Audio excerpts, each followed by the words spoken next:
আসসালামু আলাইকুম রহমতুল্লাহ।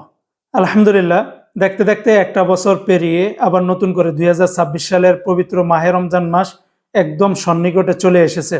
ইতিমধ্যে উমানের যে সমস্ত চাঁদ জ্যোতিষী বা চাঁদ বিজ্ঞানী যারা রয়েছে, তারা অলরেডি উমানের পবিত্র মাহে রমজান মাসের প্রথম রোজার দিন এবং পবিত্র ঈদ উল ফিতরের দিন তারা ঘোষণা করে দিয়েছে। এই বছর যতটুকু আমরা দেখতে পারতেছি, উমানের রমজান মাসটা ঈদ বাংলাদেশের সাথে হতে পারে। ওমানের অনেক বছরেই, যদিও আরব দেশ, অনেক বছরেই বাংলাদেশের সাথে হয়েছে, অর্থাৎ সৌদি আরবের সাথে হয় নাই। কারণ ওমান সরকার চাঁদ দেখে রোজা শুরু করে এবং চাঁদ দেখে আবার রোজা শেষ করে। তবে এখানে ওমানের আজকের একাধিক গণমাধ্যমে একটি নিউজ প্রকাশিত করা হয়েছে যে ওমানের যারা জ্যোতির্বিজ্ঞানী, অর্থাৎ যারা চাঁদ দেখার বিজ্ঞানীরা আছে, তারা ইতিমধ্যে ঘোষণা দিয়েছেন যে ওমানে 19শে ফেব্রুয়ারি, এই যে ফেব্রুয়ারি মাস চলতেছে, ফেব্রুয়ারির 19 তারিখে ওমানের প্রথম রোজার দিন হবে, যেটা বাংলাদেশে হওয়ার সম্ভাবনা রয়েছে।